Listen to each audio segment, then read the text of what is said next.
नमस्कार दोस्तों। माँ दुर्गा की सवारी शेर है, यह तो हम सभी जानते हैं।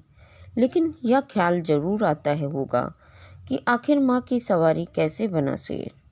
इसके बारे में एक कथा है। कहा जाता है कि माता पार्वती ने भगवान शिव को पाने के लिए काफ़ी प्रयास किए थे। वह उन्हें पति के रूप में पाना चाहती थी।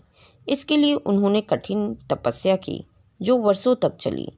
तपस्या कठोर थी, इस कारण माता के शरीर का रंग गोरे से सांवला हो गया। माता की तपस्या से भोलेनाथ प्रसन्न हुए और उनका विवाह हुआ। काफ़ी समय बाद एक दिन भगवान शिव और देवी पार्वती कैलाश पर्वत पर बैठकर हंसी मजाक कर रहे थे। तभी शिवजी ने माता पार्वती को काली कह दिया। शिवजी की यह बात पार्वती जी को खटक गई। शिवजी के काफ़ी मनाने पर भी वह नहीं मानी। इसके बाद उन्होंने अपना गौर रूप वापस पाने की ठान ली। फिर क्या, माता कैलाश छोड़कर तपस्या करने में लीन हो गईं। एक दिन माता की तपस्या स्थल पर एक शेर आ पहुंचा। शेर को भूख लगी थी, लेकिन उसने देखा कि सामने तपस्या में लीन है। शेर काफी समय तक माता को भूखे प्यासे देखता रहा। पार्वती जी को देखते देखते शेर ने सोचा कि जब वह तपस्या से उठेंगी तो उनका शिकार कर लेगा। लेकिन देखते ही देखते कई साल बीत गए।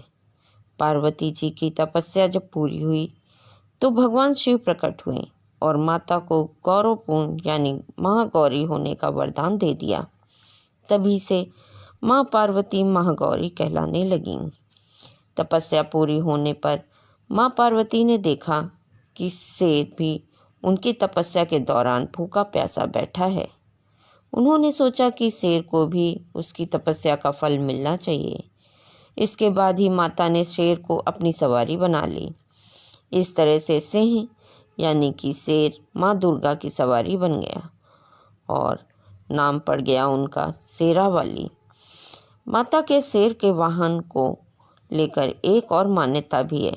स्कंद पुराण में यह पौराणिक कथा आती है कि भगवान शिव और माता पार्वती के पुत्र कार्तिकेय ने देवासुर संग्राम में दानव तारक और उसके दो भाई सिंहमुखम और सुरापद्मन नामक असुरों को पराजित कर दिया था।